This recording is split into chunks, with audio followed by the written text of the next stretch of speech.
All right, everyone, welcome back into another live edition and a breaking news edition of the Patriots Beat podcast here on the CLNS Media Network, presented by our wonderful friends over at Prize Picks and Game Time. It's Brian Hines back as always with Alex Barth.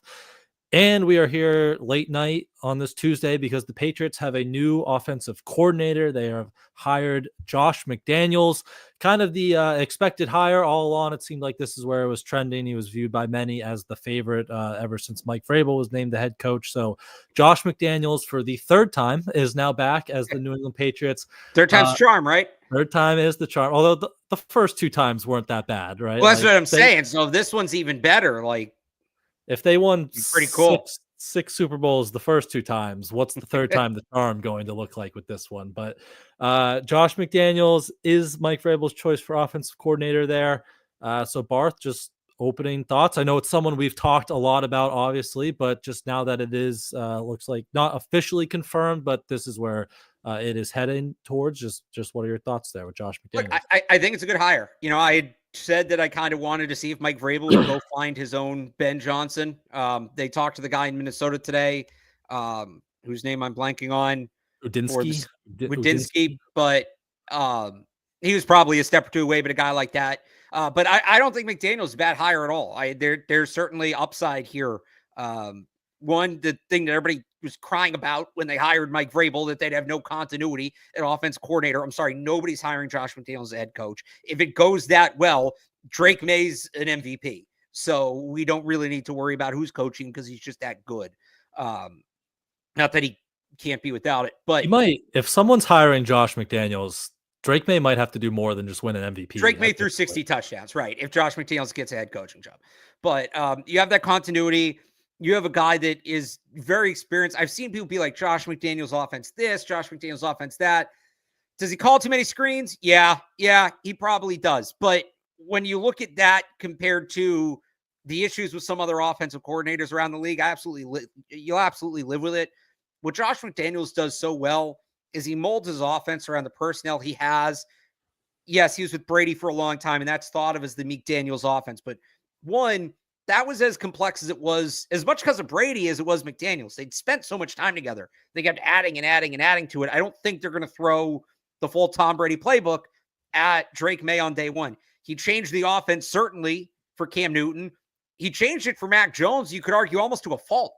I think that's part of the reason he gets that screen merchant label, is because he threw so many screens with Mac Jones. But you look what happened the next year when Matt Patricia came in and had it going bombs away, and maybe there's a reason they were throwing all of those screens, right? So there really isn't, what's in Josh McDaniels' bag? What isn't in his bag? Like it's an EP system, I guess, technically, but he can go, there's gap, there's zone running.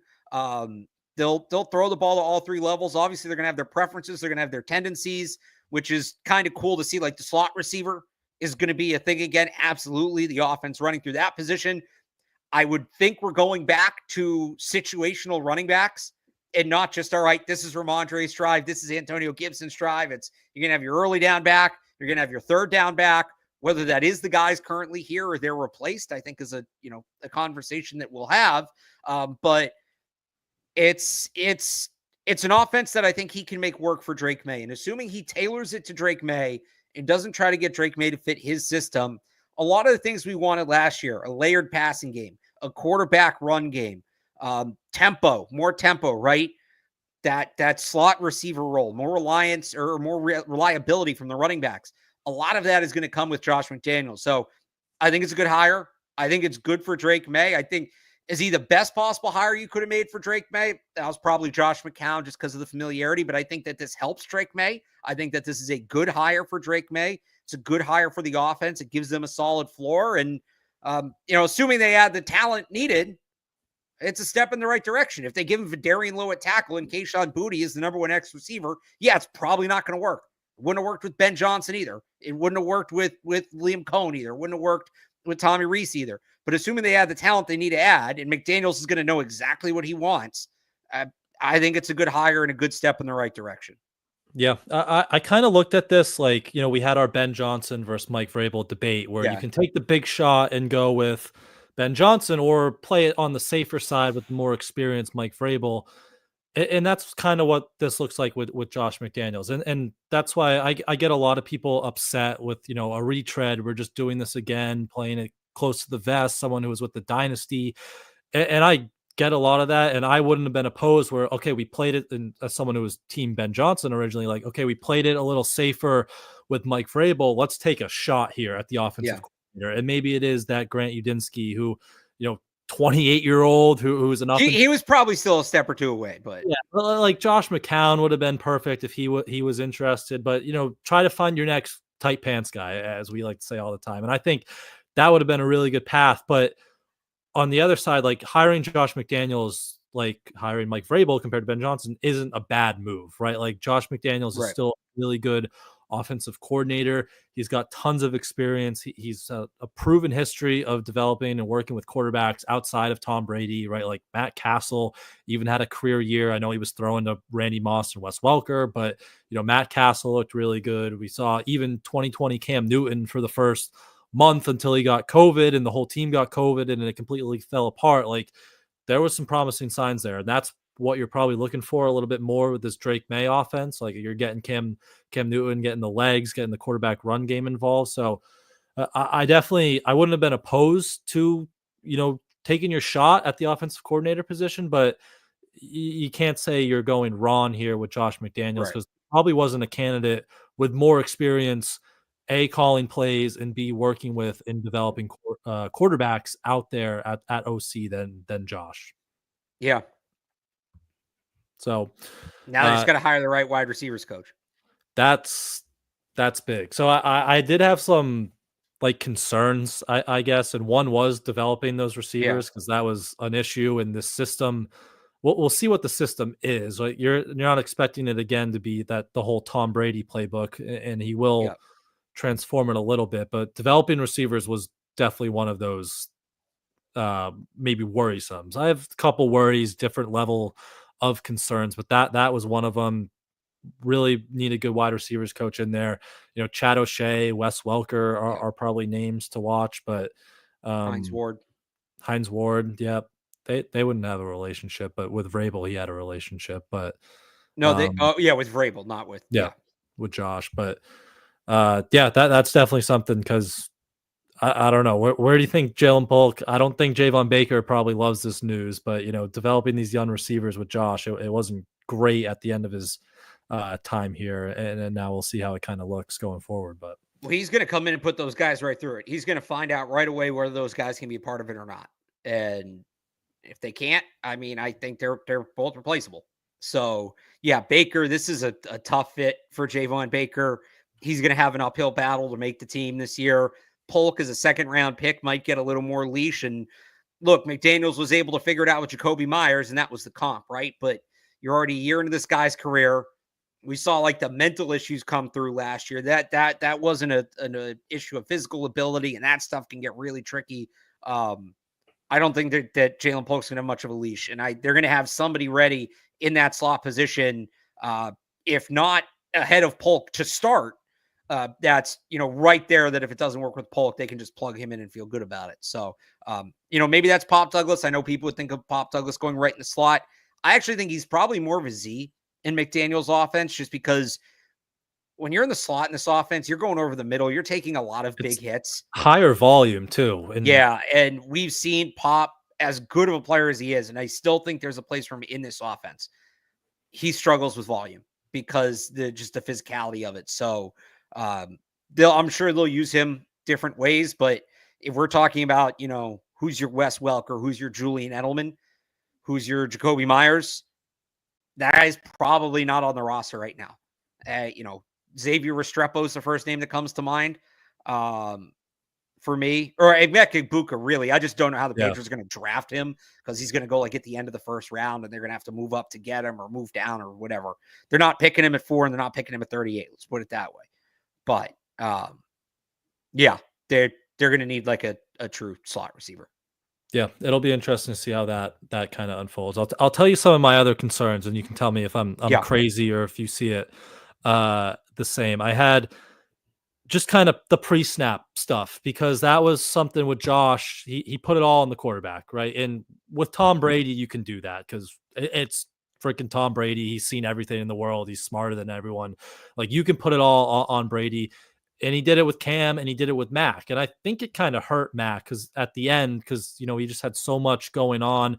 And you saw last year with Van Pelt, like a lot of these West Coast systems do, they put the pre-snap stuff, the checks, the protections on the center, and it lets the quarterback play a little bit more free, I think. So I'm guessing Josh will want to put that back on the quarterback, which I don't necessarily love putting that all on your 22, 23-year-old quarterback. I do think Drake is probably smart enough that he can handle it, but that's just something else that you add to his plate pretty early on here, as well as, we're talking change in languages again in the offense, which again, I think Drake is smart enough. You hear so much praise with him about that stuff, but it just could be a lot of moving parts, especially with that pre-snap stuff at the line of scrimmage, if the responsibility does go back on him under McDaniels here. Well, I wonder if that's somewhere where Josh McDaniels is willing to adjust, and kind of seeing how well it worked last year, put some of that on David Andrews and is willing to be flexible on that. And maybe it all goes to Drake Maye eventually, but this year is kind of a transition. You have David Andrews call more up front. That would definitely be something that could be done. Yep. And my other one, it's a fair worry. Yeah. You don't want to overload the kid right away. Ideally, they get to the point where they can do some of that high level stuff they did with Brady, but not, we're talking 3-4 years down the road, not this year. I don't like if they came out and just put everything on him right away, like that I wouldn't be a huge fan of that. The other one, kind of outside the box, talking about acquiring talent, acquiring players. Do you think this will have any impact on offensive, free agent additions? Because I think Vrabel will help in that case. He has a really good reputation, it seems, around the league. But the last we heard of Josh McDaniels, it was he's getting fired from Vegas and players are celebrating in the locker room. They're lighting cigars after they win without him. And I know any former Patriot player you talk to raves about Josh McDaniels. They love working with Josh McDaniels. But someone like T. Higgins, say, like, he's never been here unless Teddy Karras is chatting his ear off about how good Josh McDaniels was, which I doubt. Like, do you think the perception outside of Foxborough and outside of this building could maybe scare some people off coming to work here with him? Maybe. I think players are smart enough to separate the head coach and the coordinator, right? And I also, if the tape's there, the evidence is there, because these guys do their research. They're going to go somewhere if they want to be successful. And if you're one of those kinds of players that fits in the McDaniels offense and you put on the tape and you see what guys have done under him, I think that speaks for itself. So, maybe certain individuals just kind of look at the Vegas stuff and say, I don't want to deal with it. But that was a long time ago in the NFL. And if he can pitch the plan properly to certain players, Higgins, my issue with Higgins would be he's never really used a player like that successfully in his offense. I think that would be a bigger issue than the Vegas stuff. It would just be, what is his role going to be? Is it, I'm trying to think. Well, Parker got here in 22, right? So he didn't have Parker here in 21. Was that a Patricia thing? I think that was a Patricia thing. I think 22. So. Like Brandon LaFell, like in 2014. I get, and we're going, it was 22 for Parker. Yeah, we're going way back now. So, if you're a player like that, like that'd be a bigger issue to me for Higgins, is show me how I'm successful in your offense. And I don't know that Josh McDaniels can do that. If it's a burner, if it's a speedster guy, you show him Brandon Cooks, that's easy. But yeah, that would worry me more than the Vegas perception. Show him Nelson Aguilar. This is how we use Nelson Aguilar. That'll sell him on it. Oh man, that would be the bigger issue for me. Yeah, but on the flip side, I'm trying to think of who like the top slot receivers are in free agency. Or Godwin. Yeah, you show like Chris Godwin how they use the guy like Brandon Cooks or how they use the guy like Danny Amendola. It's like, hey, this is the role we have for you, and you're going to put up numbers in that. So that's something that could, help sell a free. I think that's going to do more than just the Vegas stuff. Yep. Those are just some of my concerns that came to mind immediately. I probably should have made a pros list too, because I don't hate Josh McDaniels. I guess pros would be... No, you're just still bitter about Ben Johnson. It's fine. We know how it is. Sorry, I wanted them to take a shot once in a while. Come on, but I get the experience. Obviously, as a pro, the run game. I love Josh McDaniels' run game. Like it's so diverse. You know, you talk gap, wide zone. Like I think in Vegas, he was incorporating a lot of that zone stuff. You know, hope we'll talk about more Drake Maye here in a second, but we saw glimpses of the quarterback run game with Cam Newton. Fullback is all the way back now. You would imagine, and then what else is a pro? I guess I hate when people say this as their first pro, but he's not going to leave, and Yeah. that's I think important. I'm not hiring a guy just because he's not going to leave if there's a better option out there. But now that he is here, I do think it is important to you will have some continuity because it'll take a lot. You have to figure for another team Yeah. to Look, I kind of think we're all outrun. kind of scarred about what happened last time, and have a pipeline, even if it is Josh McDaniels. Have a pipeline because you don't know what's going to happen. It's the NFL. He could leave for any number of reasons. So have that, but there is that familiarity there. I think the biggest pro is just how adaptive he is. And when Yep. people say they don't like Josh McDaniels' system, that doesn't really mean anything. His system is so all encompassing, and we've seen him reinvent himself in little ways and in big ways in the past. So, assuming he does that again, they're going to be in good shape. I can't reiterate this enough. With a rookie Mac Jones, he had the 6th highest scoring offense in the NFL. And I know people will, point to, oh, he put up 50 on a bad Jacksonville team. One, I'll take this Patriots team putting up 50 on anybody right now. I don't really care 30. who it is. I'll take I'll 30. take 30, right? I'll take 30. And there's a 50-point game against the Jags, and then I think it's like 48 against the Jets. There were 2 really high scoring games that year. You take those out, they were still, I think, 10th, 11th, something like that in scoring, which they barely averaged 2 touchdowns a game this year. Okay. It's going to be the offense is, if it's not improved, it's a talent issue. It's a roster talent issue. He can design an offense that puts up points. There's never really been a bad Josh McDaniels offense. Even if you want to take, I know Tom Brady carried a lot of that, but even if you want to take Tom Brady out of it, like he was good with Matt Castle. The only one is statistically the 2020 offense ranked 27th, but that was frankly getting that team to 21 points a game, which is still, that team averaged a whole touchdown more than they've essentially averaged the last 2 years. You had with the ghost of Ben Watson and like Matt Lacoste and Damiere Byrd, wide receiver 1 out there. Cam Newton was great to cover. I don't want to disrespect the guy, but Cam was washed. Your number 1 receiver was Damiere Byrd. N'Keal Harry played a very significant role on that team. Ryan Izzo was your top tight end. That was the Dalton Keene, Devin Asiasi year. And he got them to 3 touchdowns a game. Not bad. No, it's not bad. But he makes it work with what he has. And the idea is you're going to give him more and more over the next couple of years. But he makes it work with what he has. And he's never had I know he had Tom Brady, but he's never had a quarterback with Drake Maye's skill set. And if you watch the Games with Names clip on Edelman's podcast, he seemed to be a real fan. It was back during the preseason. He did seem to be a really big fan of Drake Maye. So I want to talk about him a little bit more. But before we do that, I also want to tell you guys about PreSnap, where you just pick more or less on at least 2 players for a shot to win up to 1,000 times your cash. And you can join in now as playoff time is dwindling down. It's now or never, so don't miss out on the last few weeks of football action with PreSnap. Again, the best place to win cash while watching the playoffs, and you can win up to 1,000 times your money. 2 really good games coming up this weekend. Chiefs-Bills should be great as usual. Or I guess the Chiefs games aren't really great this year. No, it's going to be a pain. We're going to have to just sit through it. Jaden Daniels has always been fun to watch this year, and that Eagles game, that one should be really fun. So if you want to put any of those guys in your PreSnap lineup, make sure you do that. And PreSnap puts their members first, so all withdrawals are fast, safe, and secure. When my picks hit, I can get my money in as quick as 15 minutes, and PreSnap now offers MasterCard for quick and easy deposits into your account this sports season. So download the PreSnap app today and use code CLNS to get $50 instantly after you play your first $5 lineup. That's code CLNS to get $50 instantly after you play your first $5 lineup on PreSnap. Run your game. All right, we just mentioned Josh Drake Maye never really had a quarterback like this.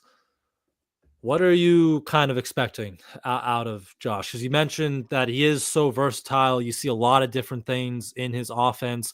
We even had the reports. I think it was Deuce who started it, Mike Dussault, that Yeah. Josh spent some time at different college programs. I know he was at the Ohio State spring game, before the season started. So maybe he's adapting a little bit to more of some of these college styles. But what are you expecting when we get out there in the spring? We get out there in training camp from Josh with Drake Maye under center now? Yeah, I don't really know. That's part of the fun part of it, right? Like he has so many different ways he can adapt this. I things I'm going to be watching for some of that college stuff, especially RPOs. Do we get more of that? Do we get more of the pistol? That's something we really wanted to see last year. That was pretty limited. And then the big question, like I think Josh McDaniels will do a good job molding what he wants to do around Drake Maye. The one area that I wonder if he kind of steps in and says, no, this is like going to be more what I want is the under center shotgun split. And I do wonder if because we know Josh McDaniels wants to work from under center, right? Is there going to be more work put in on Drake Maye's under center game so they can run some of the play action and some of the jet sweep stuff that comes along with that? Yeah, I think Cam was like top 5 in play action in his Yeah. year here. So you'll see a lot of that. And that was one of the things on Games with Names that Josh really highlighted with Drake just in the preseason. And I think it was specifically talking about the Commanders game where he played a lot, was like him under center and then stepping up in the pocket. He was really impressed at how such a young age, like he was able to work the pocket and step up and not afraid of the rush. So definitely, that's kind of a staple with Josh. You'll expect a lot of that. Excited to see Drake in that play action though. We didn't see much of that, like because he's really good throwing over the middle of the field. We're definitely going to see more play action. I think they're going to be hammering the middle of the field. I expect them to be, however you want to measure it, frequency, success rate, whatever. They're going to be one of the more involved middle of the field teams in the league this year, I would think. Yep. So a lot of play action. You will. I don't think we'll have to wait till week 16 as well to see a design No, quarterback run this year. I don't think so either. Maybe it looks a little bit different than Cam. That was a lot of big It should. body power Yeah. downhill. But Or do we get a Joe Milton package? Do we get a Joe Milton full house package that is kind of directly some of the Cam Newton stuff? Like I wanted that last year. I still want that. You get that. Remember that full house they did the two tight ends. Two tight ends. Well, no, but it'd be Cam back on either running back, fullback, and then another running back behind him. Yeah. And then they'd motion one of those guys out and run off of that. Like put Joe Milton in that, man. And you can run quarterback power all day out of that. So we need a Drake Maye passing touchdown to Joe Milton at some point. Yes. That would be perfect. We know Josh will get in the lab a little bit. So why not the other way around? What about Joe Milton and Drake Maye? That too. Either or would be fantastic. I feel like Drake Maye would probably be a better route runner. I feel like he's a little more fleet of foot. A little more nimble. Yeah. Yeah. Well, people wanted Joe Milton to become a tight end. Remember, wasn't that a thing during like the Senior Bowl last year? Yeah, and then he got asked about it. He said that will never happen. He was exactly right to say that. Yeah. Way to shut up the haters, Joe. But yeah, definitely play action, attacking middle of the field. We'll see the quarterback run game. D had a super chat. He says nobody wants to see McDaniels' outdated scheme. I get people joking about D. What is his scheme? I get people, to me what his scheme is. Don't regurgitate a point from social media. Love to joke about, the 3rd and 10 screens or the toss on 3rd and 4 that gets blown up. But Josh McDaniels' scheme is not outdated. Would it be great if he added maybe a little more, of that window dressing before the snap? Sure. And maybe that's what he learned going to these different colleges and at Ohio State. But I would not call Josh McDaniels' scheme very outdated there. They're not going to be out here running the veer. Maybe they will. Who knows? With all these different quarterbacks and fullbacks out there. But that's true. We are getting a fullback back. Robbie Oots, baby. It's Robbie Oots season. Okay. There we go. But you did mention attacking the middle of the field. We talked a little about Pop Douglas, those rookie receivers. Who else do you think on the current roster will benefit the most from Josh coming back? We already Kendrick Bourne was, sharing his excitement on social media, which isn't a surprise. He had a career year under Josh in 21, his first year here. 1,000-yard pace at one point. Yeah. Anyone else you think on this team that gets positively or negatively affected by Josh coming back? So positively, I would say Pop. I think his role is going to change, but I think this is good for him. Like you said, Kendrick Bourne. I think this probably helps Ramondre. Just the way they balanced the running back workload the last couple of years, they were just running them into the ground. By the end of the season, McDaniels is very good about balancing running backs. Is Antonio Gibson your third down back? Do they go out and they get another guy? That's another conversation we'll kind of have as we get further into the offseason.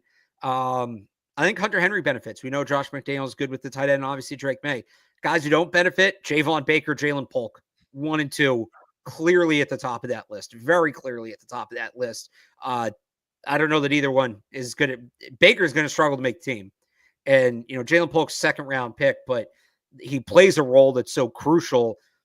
They're going to have a plan B. If not somebody to start over him immediately with him as the backup, they're going to have a high-level plan B ready, and he'll have a quick hook. Cole Strange, too, because they're going to go back to running gap, running power, and Cole Strange is not built for that. Maybe he's playing center, and that's his role, but I would expect them to go find themselves, Layden Robinson, too. I'd put him on the downs. How big? He's not that big, right? Robinson? Yeah, 6'3", 311. He's, I would say him and Caden Wallace, though, would be better. They're powerful guys. Like, I think they would be better more getting downhill than more of the zone stuff. But I think they're going to go find themselves another, 6'2", 325-pound guard. That's is City So back? You know what? Good call. Good call. City So might be back. How big is I have an old roster right here. Let me see how big I have it here. City So 6'5", 318. But he plays bigger than that. You have City So put on 10 pounds. He's a Josh McDaniels card. That would be a wild card. City So just back from the dead under Josh McDaniels. But I've always liked City So. I'm all for that. But I would not be surprised if they go get themselves, try to find themselves a Mike Onwenu for the left side. Yep. I agree with most of those. KB, Mondre, Hunter Henry was my big one. Talking about those play action over the middle of the field. Like, he had a career high 9 touchdowns with Josh here in 21. So that'll be a big one. Pop, I think it might be the most interesting, just because I agree. I still think he can have a role, but if he's not like Julian Edelman or Wes Welker, like he could be Danny Amendola, but he's not going to be your 100 catch slot guy probably. So is there an upgrade? Abuka would be unreal, but is there one of those maybe day 2 upgrades, or could they trade for Josh Downs? Is Josh Downs available in Indianapolis? Downs would be a great one. Restrepo would fit. I think Pop to Danny Amendola is a good call. Maybe you kind of carve out some of the Brandon Cook stuff and have Pop run that, because Josh would create a new role for a guy too. And Pop's got kind of a unique skill set. So maybe there's some other role that maybe it's like a not Ty Montgomery, because he didn't play that way, but like one of those guys that gets used as both a running back and receiver, that kind of thing. I could see Pop maybe doing something like that. Yeah, I think it's probably good for Marcus Jones. You don't think? I do think it's good for Marcus. However much they're going to let him play offense, I trust Josh McDaniels will have some wrinkles with that. And Josh McDaniels probably knows Marcus Jones plays offense. But how about a Marcus Jones touchdown pass to Joe Milton? All right, now you're getting a little crazy. What is the craziest combination? The chances can't be 0. I don't want to hear Christian Barmore touchdown pass to Chris Gonzalez, right? Yeah, Josh is not afraid to double passes, reverses. He'll dial this thing up. Put it in the comments or tweet at us the craziest pass combination touchdown that you think we could actually see this year. I think I'm sticking with that. I'm sticking with Marcus Jones to Joe Milton. The past few years, he had it was Kendrick Bourne to Nelson Aguilar, remember, in the Jets game. What else was there? Last year was Drake Maye of Darian Lowe, probably. Yeah. He had Jacoby Myers to Cam Newton. Jacoby. Edelman would always have a couple. Yeah. There's never been, Marcus Jones to Joe Milton would be crazy. Someone says Jaheim Bell to Marcus Jones. Oh, wait, where'd that go? There's a couple good ones here. Jaheim Bell to Marcus Jones. This is a really good one. Savion Williams to Joe Milton. I'm out on them for Savion Williams now, though, because well, all right, let's talk this through. I was watching Savion Williams earlier today. The play against, I think it was Texas, when he catches it and then he pulls away from everyone, and you're like, wow, those are some wheels. And then he hurdles the guy. Like, that was incredible. But he's fun. He's nifty. So Josh McDaniels, whether it's Jonnu Smith, whether it's N'Keal Harry, one concern for Josh McDaniels is he's never been good with scheme touch players. He's never really figured that out, except for with Cordero Patterson. So Cordero Patterson is the very easy, very obvious comp for Savion Williams. So unless Josh McDaniels also sees that, I'm out, because Savion Williams is the kind of player that I saw Josh McDaniels bungle way too many times. But if they're going to use him like primarily as a running back and turn him into Cordero Patterson, then I could be sold on it. This was a good one. Yeah.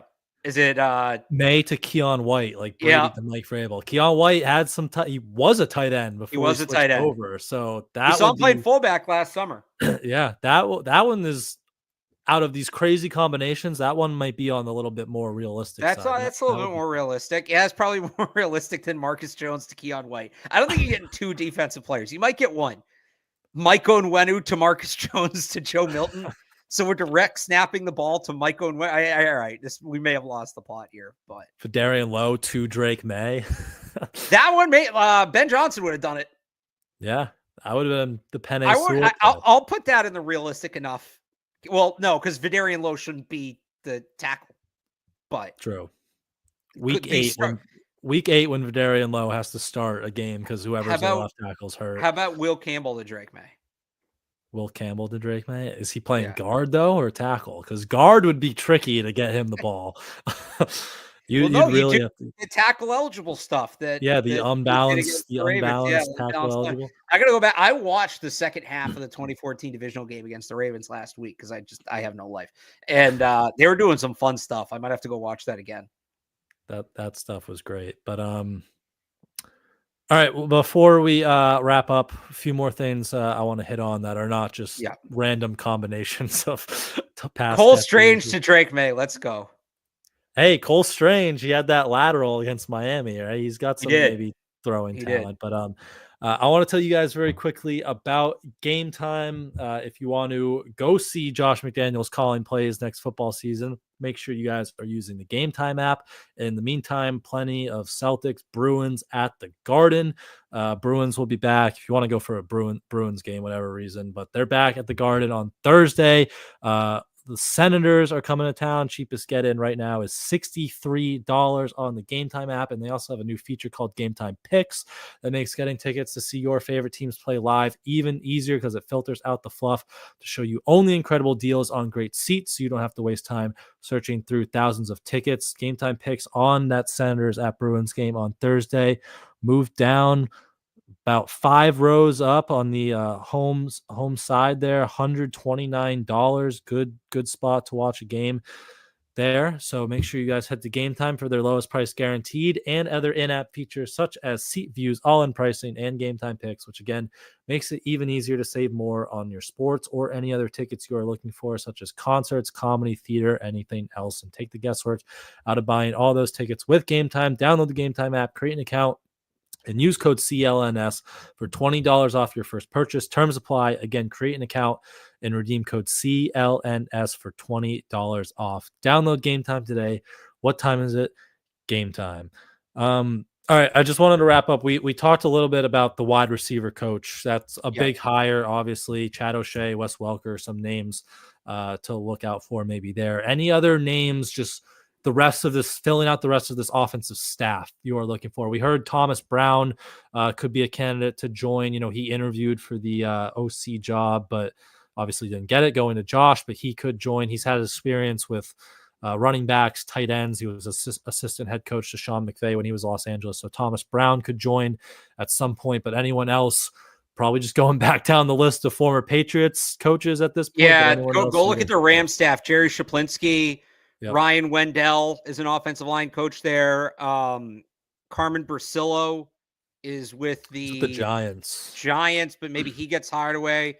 Whereas, I mean, we'll go through the old Rolodex. Where's Cole Popovich these days? Cole Popovich is Texans, I think. He's the assistant offensive line coach with the Texans. So that's somebody you can maybe realistically hire away. And that Texans offensive line has been good.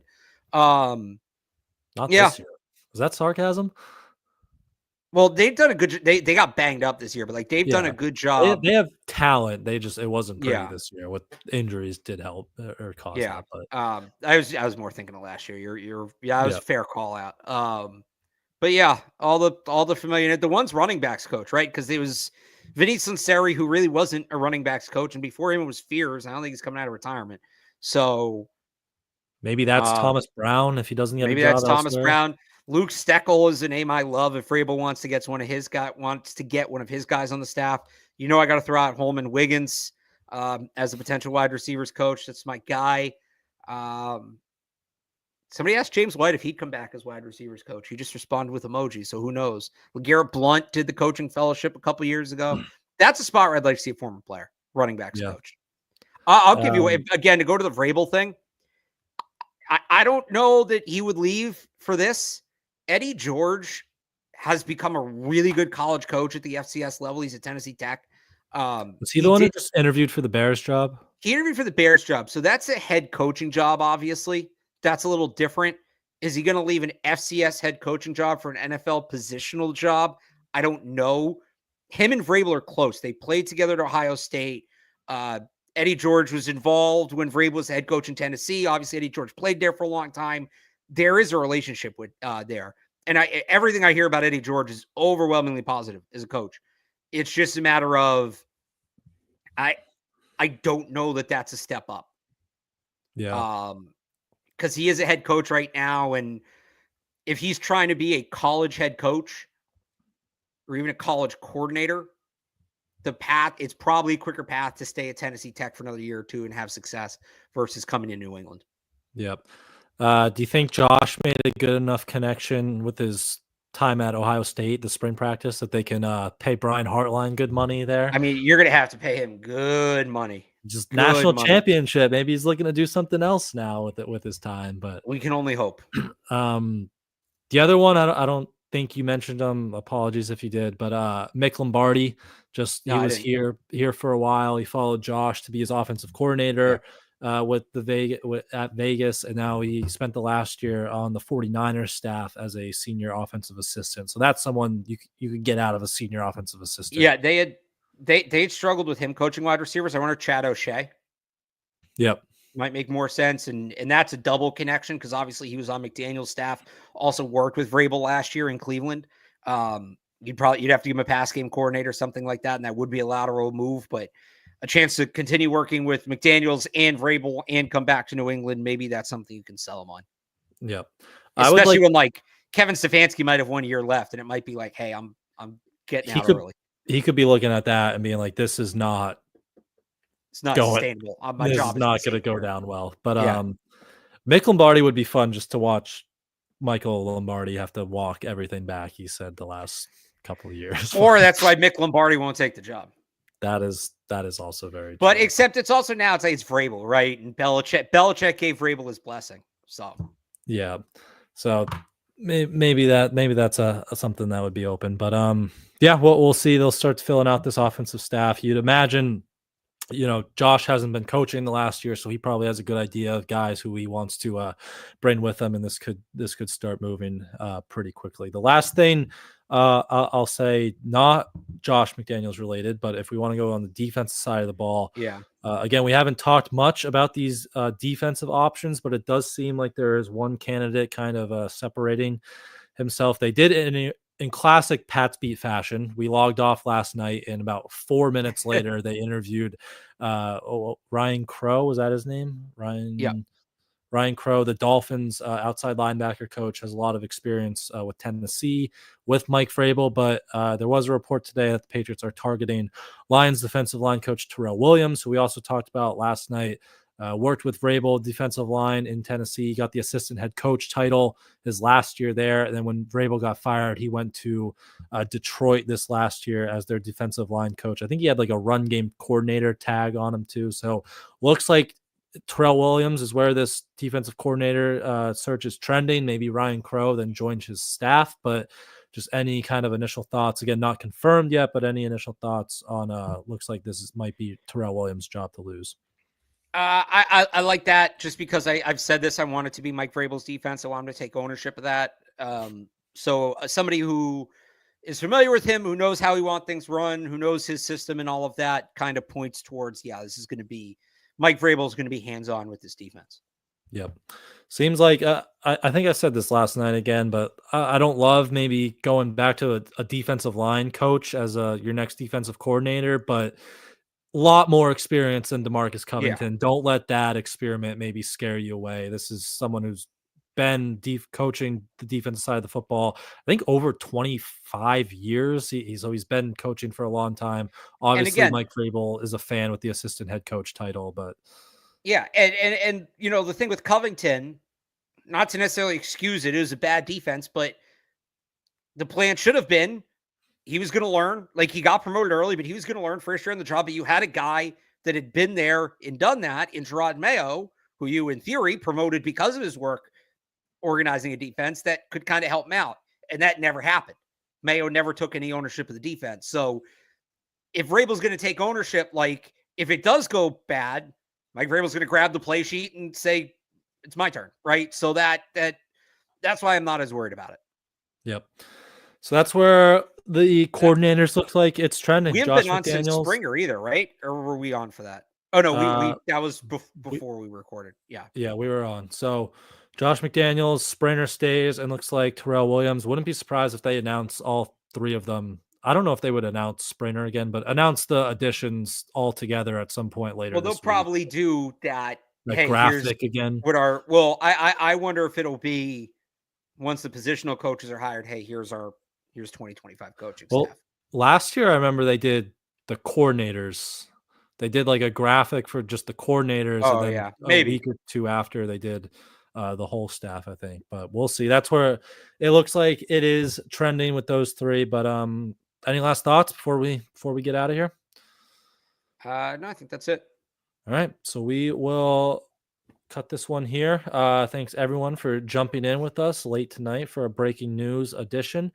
Make sure you subscribe to Patriots Press Pass and wherever you get your podcasts. Turn on your notifications so you do know when we go live next. I believe we'll be back next week at this point, unless there's any urgent breaking news we have to jump back on here for. But if not, you can catch us next week. In the meantime, you can follow Barth on Twitter at RealAlexBarth. Head to 985thesportshub.com for his Patriots coverage online there. And you can follow me on Twitter at I am Brian Hines and head to patspulpit.com for our Patriots coverage online there. Thanks again for everyone for jumping in with us tonight, and we will see you guys next week.